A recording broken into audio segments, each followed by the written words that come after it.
I don't know why I'm complaining about being a Gen Zer. Better that than a millennial. I never felt so. I mean, millennials were always like the young ones, and now I feel old in any environment. Yeah, I went to a conference and someone was speaking and he described himself as a geriatric millennial. And then I realized he was like a year younger than me. And I'm like, okay, if you're a geriatric millennial, I'm like, I don't even know what that makes me, but I was when I was away last week, I was at a thing with someone who was like 12 years younger than me, and someone told me that my daughter was beautiful. So that felt great. And then Sean, the Air Canada woman, when we were coming back from Davos, she thought he was my son. And she literally had our passports in her hand and knew the age. So I just chose to believe it was because Sean looked 12 and not because I looked 50. But anyway, let's get this started.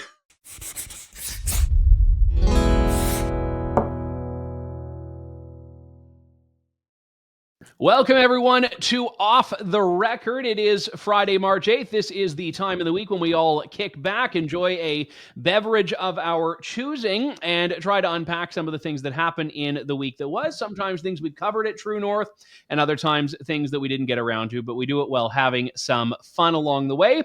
And I am joined by Candice Malcolm and Rachel Emmanuel, not intentionally, but on International Women's Day, we have the women outnumbering the men. So happy International Women's Day to both of you ladies. I don't know if you're being feted by your respective partners or how you're observing it. Are you observing it? No, someone came to me. I dropped my son off at school today, and one of the dads came up and said, "Happy International Women's Day," and I was like, "What? Like that's not a thing, okay? Like, Mother's Day, yes, that's a thing. There's your birthday. Those are I don't know. I've never been one to care or recognize or even think about International Women's Day. How about you, Rachel?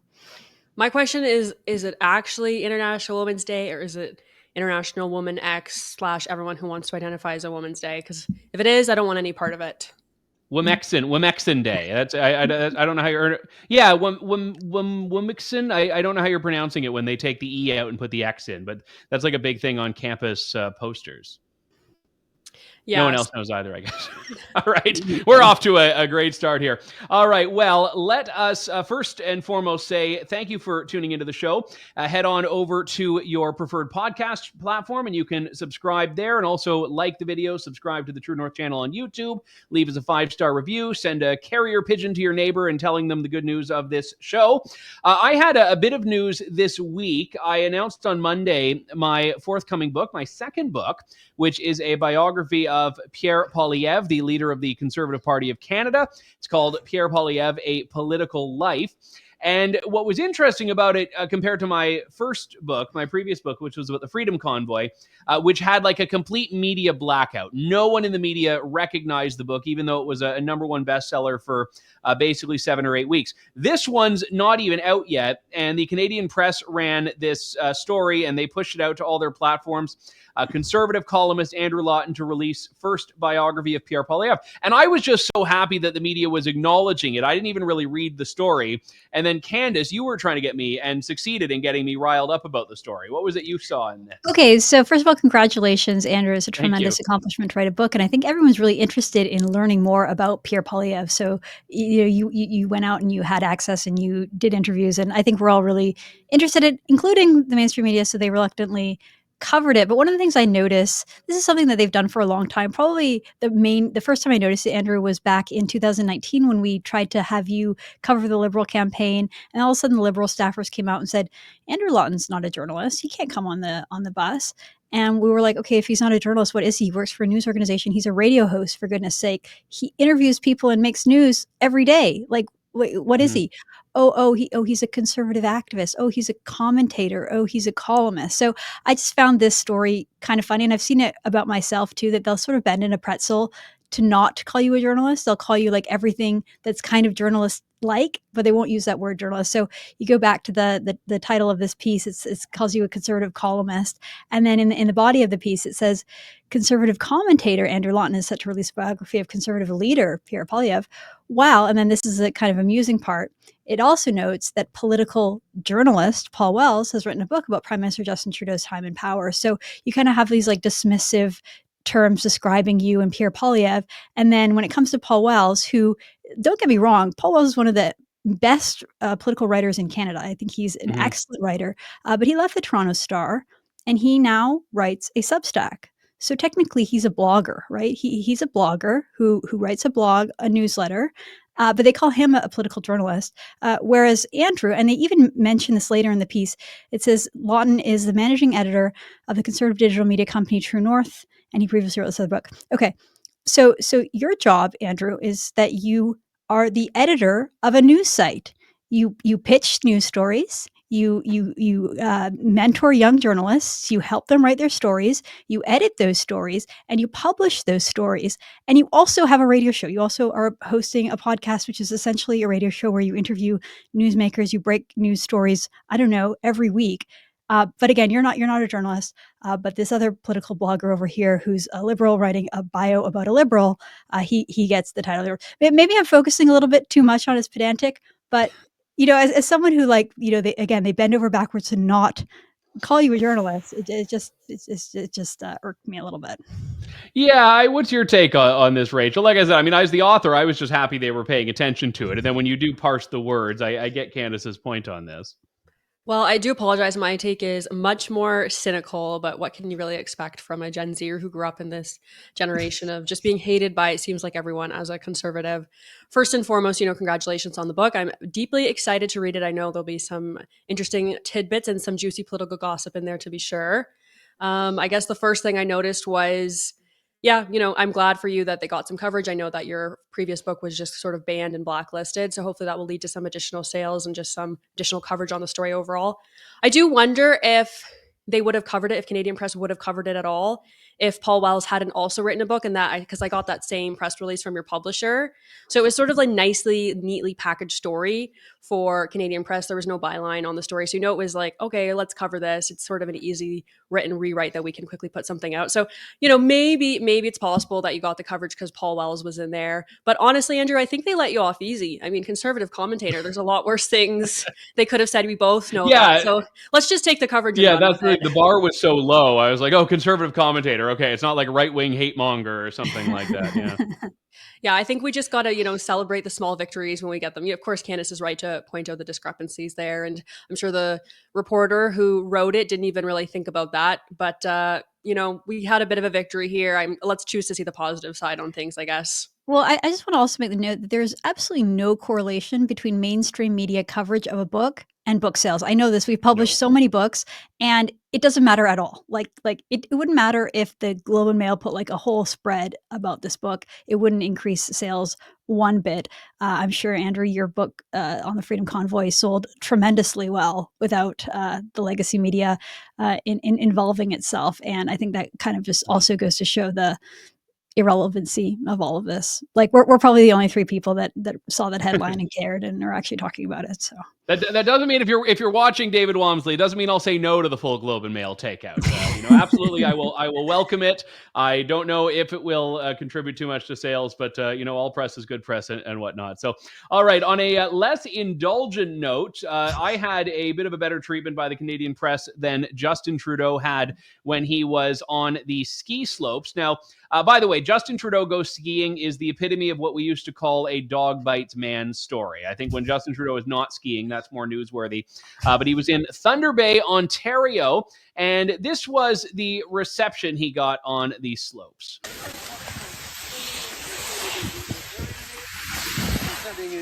You're not putting people out. You're not putting out. خلاص زياد Thank you. I called for a ceasefire as of December, and I'll keep calling for a ceasefire. Please do that. I will. Thank you. Sorry, I have to do the Daniel Dale, Three Pinocchio fact checking here. He was snowboarding, not skiing. Everything else still stands.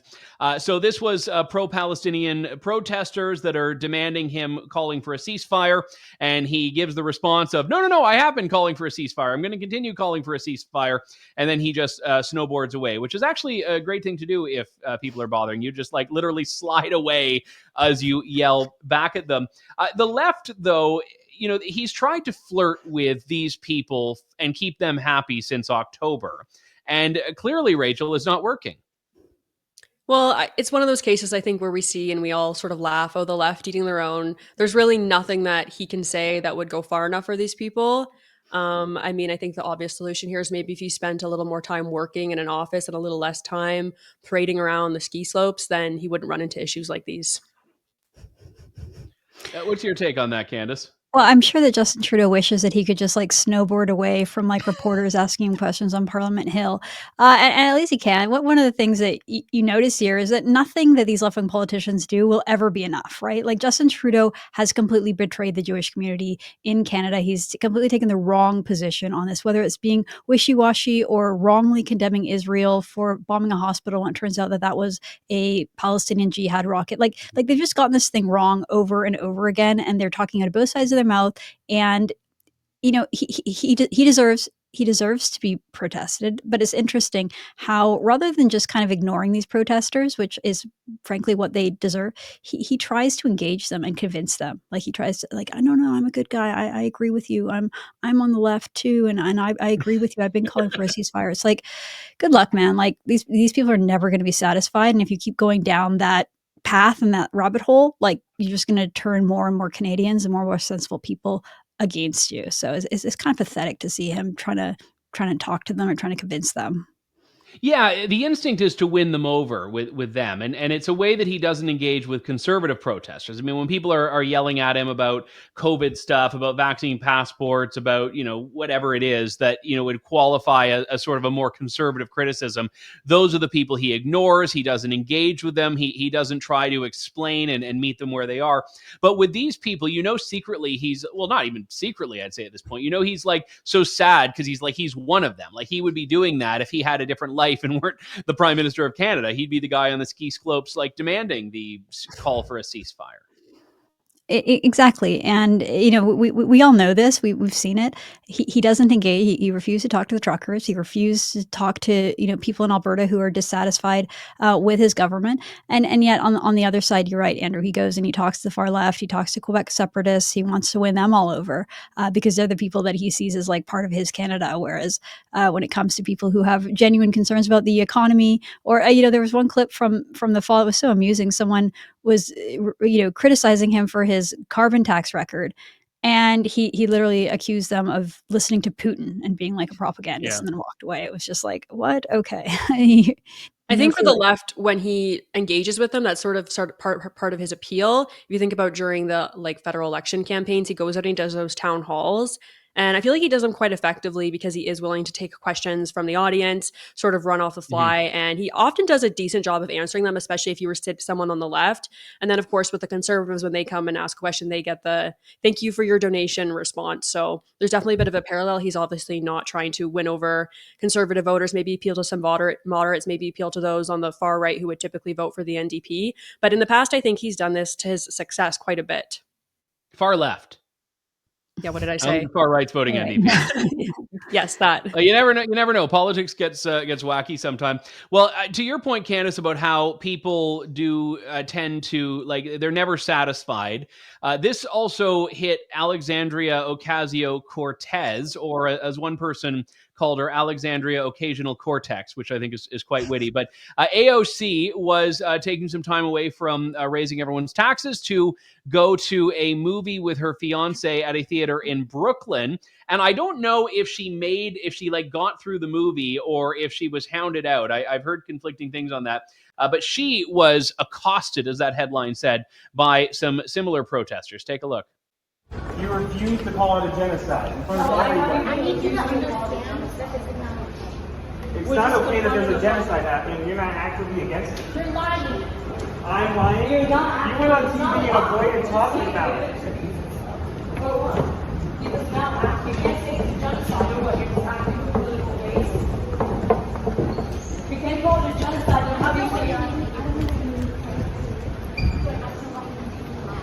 We're not lying. We're not lying. You've been having in interviews. It's insane. You haven't been calling it a genocide. Don't tell me I'm lying. Then just say it's a genocide. Just say it. Over 30,000 people are dead, AOC. You can't just say it for once. Just say the word. That's it. That's all we want you to say. Now, I am not a fan at all of people doing that sort of stuff with politicians. I don't like protesting them at, when they're at their homes and stuff like that. I think generally, though, politicians need to make it a point to be available and accessible to people. And I don't know how accessible she is. However, I also think that politicians need to live by their own standards. So her thing there was, this is not okay. That's what she was saying. This is not okay. Let's hear AOC's thoughts on protesting generally. The whole point of protesting is to make people uncomfortable. Activists take that discomfort with the status quo and advocate for concrete policy changes. Popular support often starts small and grows. To folks who complain, protest demands make others uncomfortable. That's the point. But all of a sudden, when it's directed at you and when you have alienated your leftist supporters or people who are your supporters one day, all of a sudden this is not okay. What do we think?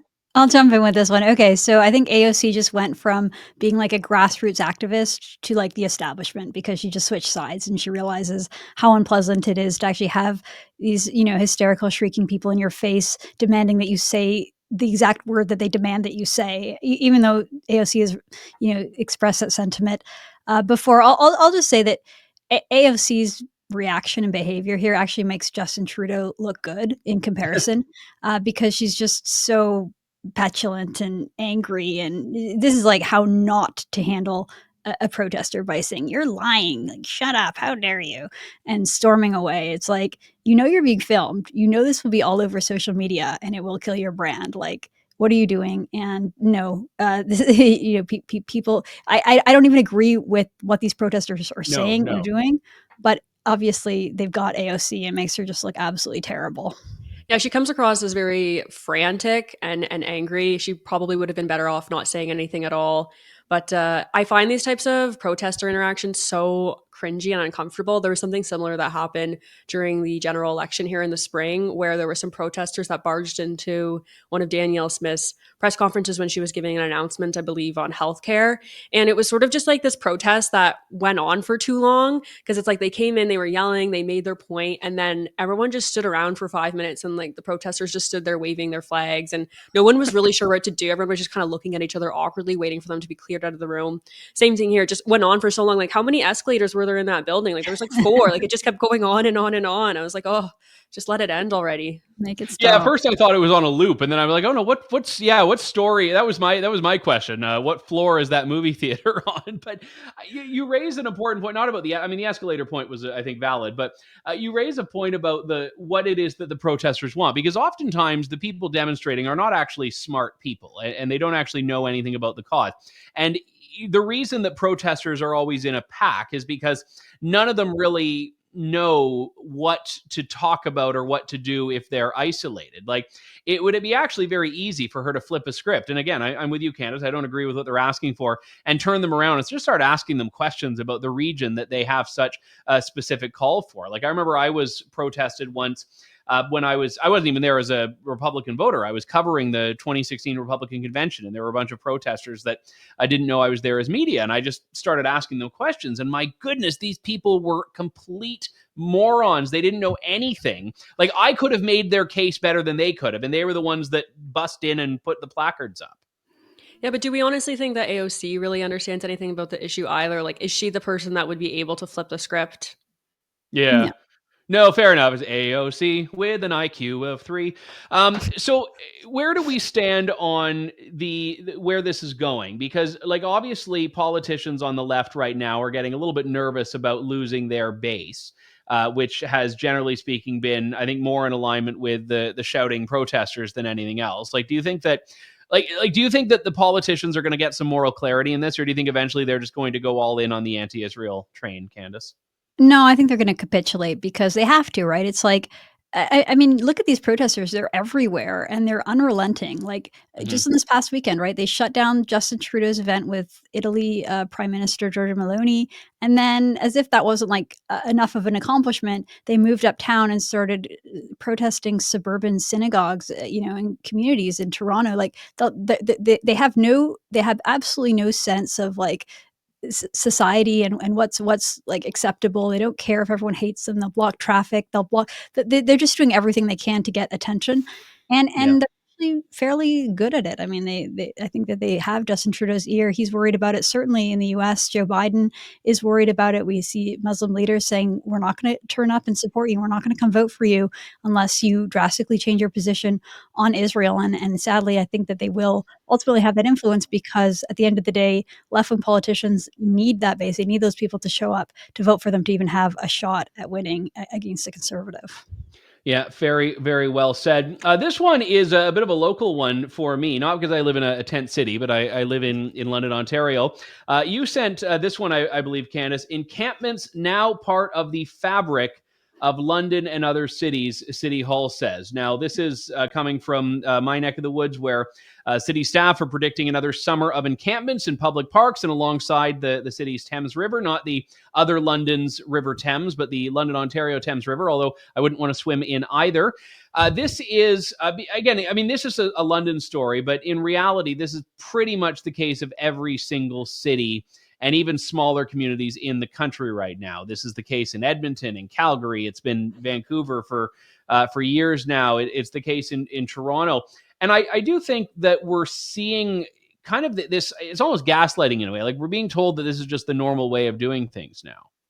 Well, let's play this clip because there's a clip of a counselor talking about it and just this sort of jovial, relaxed way that he's kind of just resigned to this is real life. I think it's really telling. So I think we have that clip. Let's play strategy is a long-term vision for our community on how do we address encampments. They are here to stay.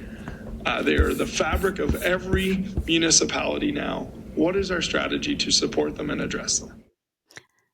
Like not just resigned, but kind of like happy about it. Like this is the fabric of our society, right? Usually when you think of like the fabric of your city, you think of like the moral values that hold us all together, like the idea that like the family food scene, the art scene, the local culture, yeah. But no, but even on a deeper level, like a social fabric is something that you hear like social conservatives talking about. And this guy is saying like what?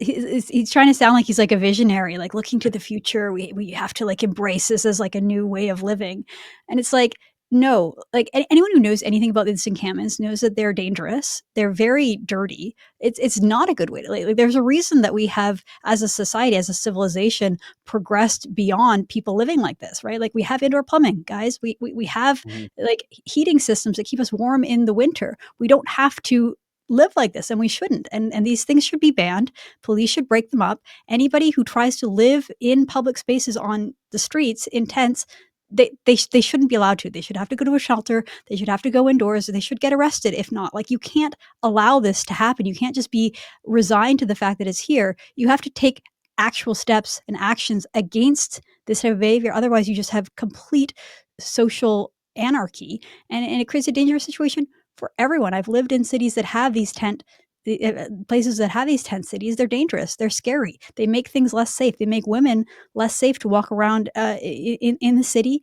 People living in those things. I mean, there's just horrible stories of crime, sexual assault, all kinds of awful, terrible things. You don't want them in your cities. And the fact that politicians or the deputy city manager, whoever was talking about this, was so relaxed about it. Andrew, I think you got to work harder in London to turn your city around. Don't let them go down the path of Vancouver and Toronto, please. Yeah, I mean, when you say that tent cities are part of the fabric of the community, well, the fabric of the community is now nylon, I guess. That's the whatever tents are made of. There's the line there. But I mean, I'm actually skeptical though of the view that you can arrest your way out of it, because at a certain point you do not have adequate shelter space. You do not have people that have the mental capacity to navigate these systems. The idea of just using jails as warehouses for the homeless is problematic for a number of reasons. So there is a problem here, and you have a lot of interjurisdictional buck passing. But I wanted to ask you, Rachel, as our resident Albertan, I mean, what was the story in Edmonton? Because Edmonton did a major clear out of a lot of these, and I know it's probably a little bit too early to see what's happened of that, but where are all those people now? Have they moved to other places? Are they in jail? Are they in shelters? Yeah, Edmonton has been taking this issue very seriously because, as Candice mentioned, there is a major safety risk. There is major risk for fires at the encampments and also nearby buildings. And they are also finding that gangs in Edmonton have a large presence in these camps. So the safety risk is huge, not only for the people living in them, but the people living in the buildings nearby or working in the buildings nearby. So basically, Edmonton was in a position where they were allowed to clear the encampments so long as they had enough shelter space for all the residents to go into. So they increased their shelter space. And there's already policies in place to increase shelter space in Edmonton during the winter because you obviously can't have people living outside and -30. I think we had temperatures of up to -40, -50 in some places. So that they're taking that issue very seriously. And the one thing that counselor, obviously a bit of a moron, didn't mention was these is the fabric of our society. Well, let's look at addressing the root causes because yes, we can look at things like mental health and we can look at things like the cost of living, but the main reason that we're seeing this is because of the high level of addictions that we're seeing. And I don't know that many other provinces are taking that issue very seriously at all. And until we start addressing the root causes of addiction, these are only going to get worse. We're only going to see more people resorting to living in tents because honestly, when they're in that mindset, you don't really care where you're living. You're just focused on when you can get your next hit.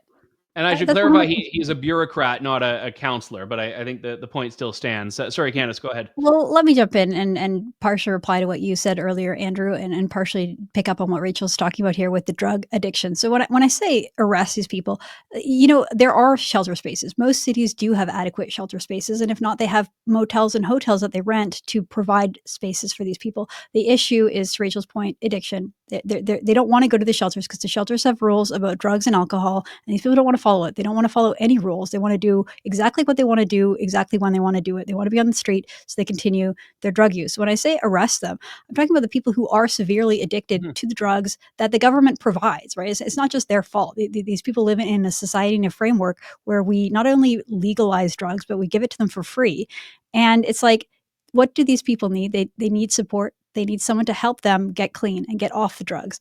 So not necessarily just shoving them into jails to deal with. I think that there needs to be much more infrastructure in our country when it comes to helping people get off drugs, because that's ultimately what is best for them. I think at a certain point, you've kind of waived your right to freedom when you're creating externalities and you're out there causing chaos, committing crimes, doing dangerous things, and destroying your body. I firmly believe that this idea behind drug legalization and giving drugs away is an absolute catastrophe in our society. It needs to stop. I think the government needs to implement more laws. We need to be firmer to say, no, you cannot be a drug addict and live out on the streets. And we need to figure out much more comprehensive solutions to getting these people permanently off of drugs so that they can start living a better life, being better, having the ability to contribute to society. It's for their own human dignity as well. It's not like the compassionate thing to do to allow these people to continue using drugs. That's not compassionate at all. It's actually cruel because they're continuing to live in their own torment and live in their own hell on these drugs. And I think that we need to seriously change our perspective when it comes to allowing people to use drugs in our cities. Well, I'm going to do things a little out of order here because I think you've kind of brought a natural segue when we were talking about imprisonment and incarceration, because sometimes that could actually be a better life, certainly if you are a federal inmate. Let's take a clip. This is Frank Caputo, who is a Conservative member of Parliament from British Columbia. We go straight to his cell, and they open the door. He's not there. You could see that he wasn't there, so I asked permission, and I take a step in. And it was really weird. Their margarine containers were drying on the top of his bunk. I'm not sure why. He had these mint chocolate bars off to the side. He had a electric razor. I asked whether he paid for that himself. He did. You could see all these things, and it looked like somebody very ordinary lived in that jail cell, and yet he's a monster. Had to keep on reminding myself that this person did unspeakable things. So let's take this back a second. He is a serial murderer, a serial rapist, a dangerous offender. And that's when I started to get angry, because I walked outside and I had a look and I said, what's that? Looks like a hockey rink. It was. Inmates can go and they can get skates and they can play hockey. There are hockey nets and everything. If you want to play in the evening, there are halogen lights. It looks just like an outdoor basketball court at a community center or at your local baseball stadium. So that's not bad enough. The hockey rink, well lit, actually turns into a tennis court. The man that Frank Caputo is talking about is none other than Paul Bernardo, who has a string of brutal sexual assaults behind him, as well as 3 murders. And this is, and again, I mean, Canadians of a certain age are very, very familiar with the Paul Bernardo and Carla Homolka affair. The fact that she's not rotting behind bars is a gross injustice in our system. Paul Bernardo is, we wanted to believe, but not rotting in maximum security. He's in medium security, and he has access to a hockey rink and a tennis court at various points in the year, as Conservative MP Frank Caputo learned. But no! The Correctional Service of Canada says that's not the case because the hockey rink has had some malfunctions and they didn't set it up the last 2 years. And the tennis court, I mean, that hasn't yet been set up for the summer. So they're saying it's entirely untrue when it is literally true. The fact that your hockey rink has not been properly maintained does not undermine the core point there. So, not bad. How many Canadians can say they have access to their own hockey rink and tennis court, Candice? I mean, this is just so cringy. This is the state of Canada. I don't mean to rant too much here, but it's like everything is broken in our country. Nothing makes sense. This is including Paul Bernardo's hockey rink. It's also broken. Yeah. Poor Paul. We'll all cry a tear for the serial killer and rapist. But this is Justin Trudeau's Canada, right? This is how we treat serious, dangerous offenders in our country. We treat them with kid gloves. We pamper them. We want to make sure they're comfortable and safe and happy. And really, there isn't true justice when you have a criminal being treated this way. And also, Andrew, I have to raise this point. You had the Liberals march out their online harms bill last week. All we heard about was it was all about protecting kids and making sure kids were safe. Really, this is a mass censorship bill that will completely weaponize speech and set a chill into what Canadians can do and say online. But we're supposed to believe the Liberals are the party that wants to protect kids. Okay, Paul Bernardo is an absolute monster who tormented and raped and killed children. The reality that this is how the Liberals so-called protect children. Well, they don't do it at all, and I think this story is an example of that. Yeah, and Rachel, to get you to build off that point, we had some activists start talking about Paul Bernardo's privacy rights. Like they were more offended by the fact that a Conservative MP was able to go into Paul Bernardo's cell than anything else. That's the real source of outrage here. Yeah, I don't personally care at all about Paul Bernardo's privacy rights. In my opinion, he should have been killed. He should have been subject to the death penalty. I don't believe he should have been allowed to live. The story hits very close to home. I grew up near St. Catharines. My mom now lives in St. Catharines. Paul Bernardo lived in a house in Port Dalhousie, not far from where my mom lived. When I go for walks in one of the popular parks in the area, there is a park bench dedicated to Kristen French. She was a young girl who was walking home from school when she was kidnapped by Paul Bernardo's Carla Homolka, his girlfriend, wife at the time. And so, this is an absolutely tragic story. Look at these young girls that were brutally tortured and killed by this pair. And so, yeah, I'm not really super interested in hearing about Paul Bernardo's privacy rights. I think we should remember the faces behind the story that we too often forget. We spend so much time discussing the killers and forgetting the lives that they took. But also, when we look at this, why is Paul Bernardo in a medium security prison anyways? He was transferred last year. It was a big scandal when he was transferred because people found out about it after the fact. And he should still be in a high security prison. We wouldn't have to worry about these issues as much. I think this skating rink has been in place for a long time.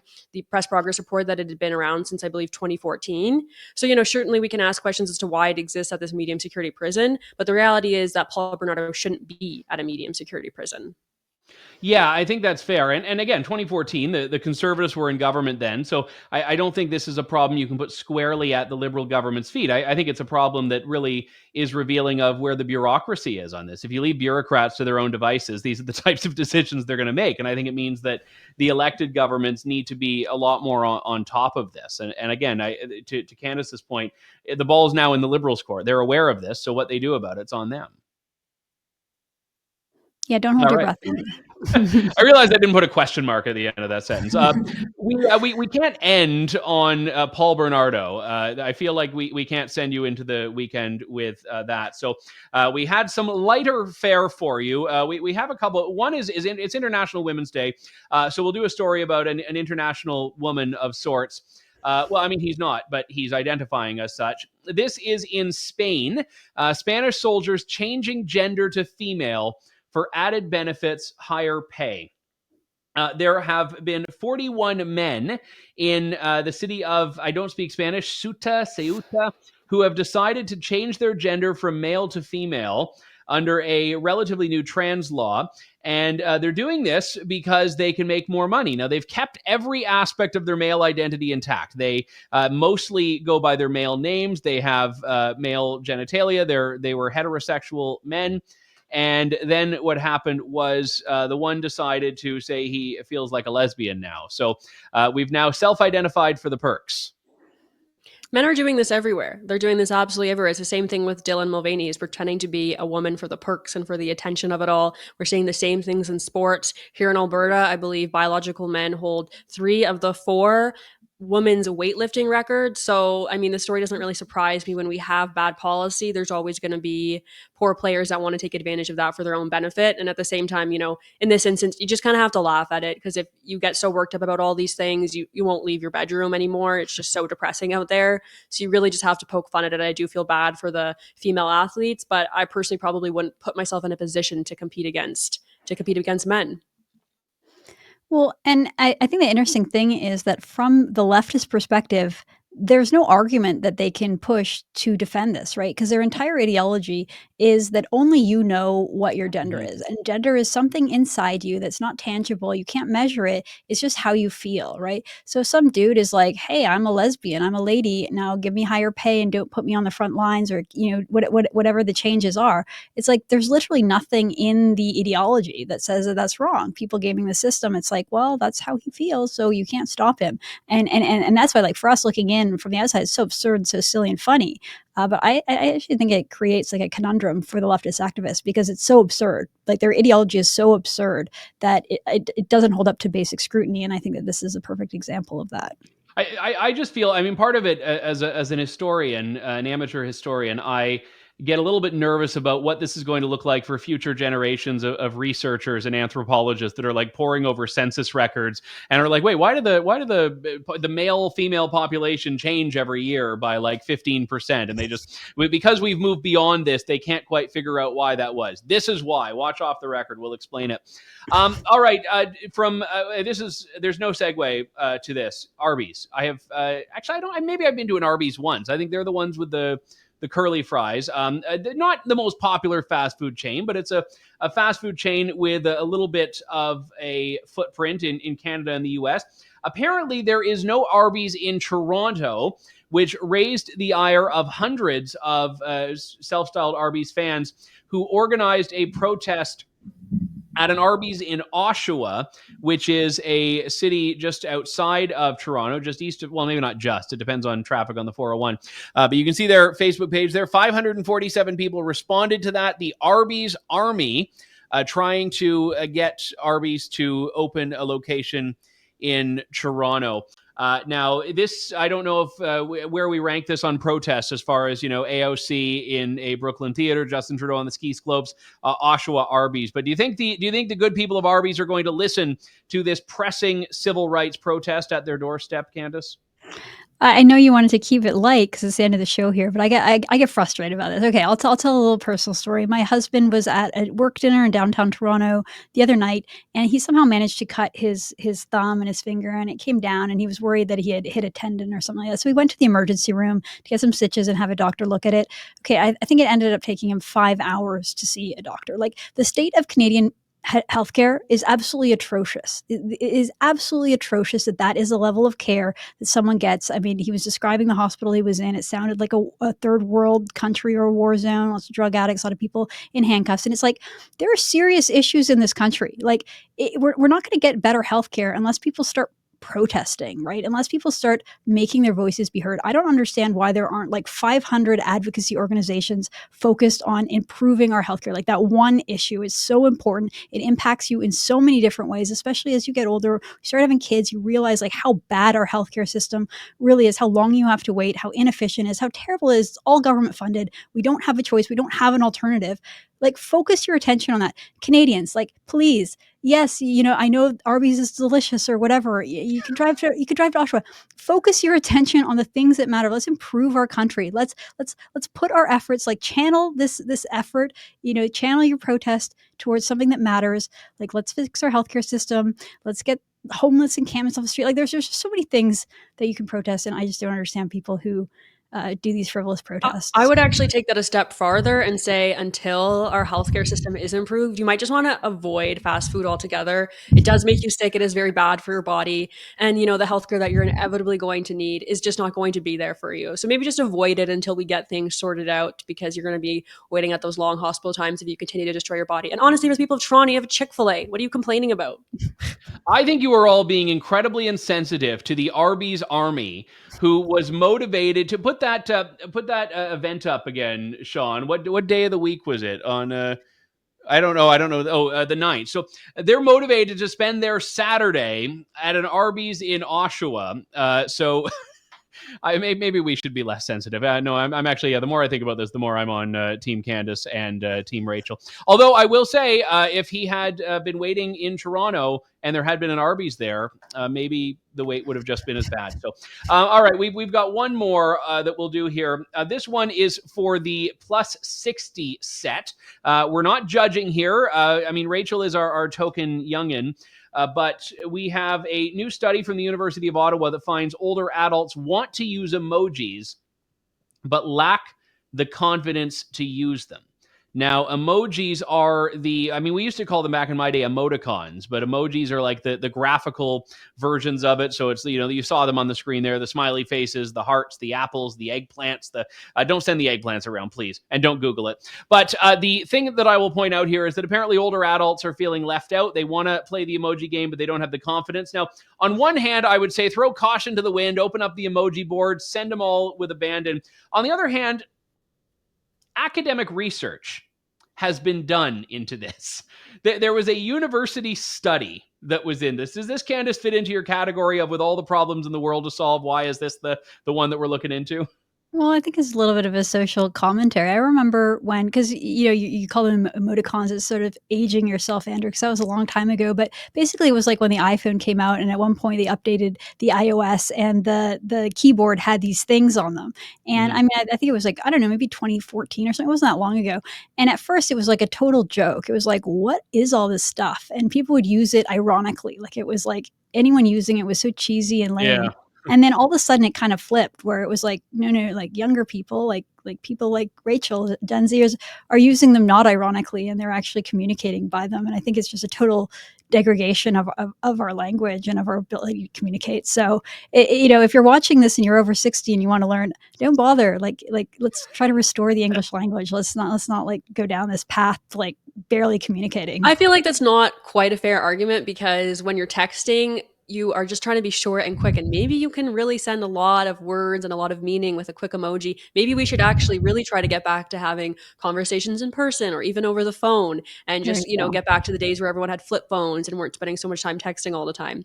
That being said, I don't actually blame people for feeling insecure about using emojis, because they can so often have double meanings or connotations, like the eggplant. So you kind of want to be careful what you send to people, so you don't send a mixed signal. So, something like Urban Dictionary, I think, could probably be useful for determining what something means. I used to use emojis all the time, and then upper management at True North, they're not on this call, their name starts with a P, said that using emojis was lame, and it really got in my head, and now I feel insecure about using them as well. So I just try not to use them anymore, especially if I'm tweeting. Wait, we have upper management at True North? Well, they're more Phil. upper management I'll than call me. him out. I'll call Phil out. Yeah, It really got in my head. Phil doesn't start with an F. Yeah, that is a funny one. Although at a certain point, I mean, language evolves, and it pains me to admit that, because I like to, I'll just use Latin or something, but, man of the people that I am. But at a certain point, someone's epitaph on their tombstone is going to be in all emojis. And we will just have to go and, we'll walk by and be like, Yeah, but you carrot. know that they also then had purple hair on Earth. Yeah, oh yeah, clearly. It'll be like, oh yes, John Smith, carrot, UK flag, palm tree. Yes, we remember him well. So, well, I'll just make one final point with Twitter. I would actually defend using emojis on social media because they get your attention, right? Like I remember when they first came out, one of the first times I started using them, if I had breaking news, you put that like yellow or that red light emoji, it looks like a fire engine coming in. It's like breaking news. It's eye catching. So if the purpose of the communication is just to like grab people's attention, it's not terrible. But when you're using it in personal conversation, to Rachel's point, I think we'd be better off trying to get back to like having more in-person conversations and phone conversations, and less just towards like throwing a bunch of crap on the screen, and supposedly that's communicating. All right. Yeah, I saw one circulating. It was like one of those old like internet 1.0 memes that was recirculating of like someone who had texted their grandchild or their child and said, your great aunt has died or whatever, LOL. And the person said, "Why are you saying LOL?" And the older person was like, "I thought it meant lots of love." Oh no! And then realized they had been sending this to everyone. So so be confident about your ability to use emojis and NetSpeak, but be careful at the same time. All right, thanks for tuning in, everyone. Just a reminder: everything you have heard was off the record.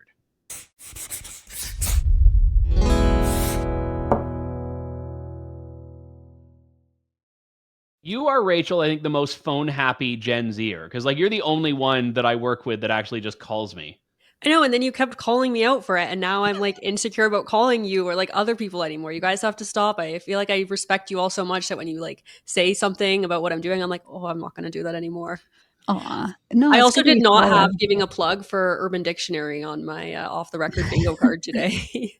Well, it is true. The LOL example, my mom used to write WTF in tweets or in text, and we're like, Mom, like what are you saying? And she thought WTF meant why the face or something like that.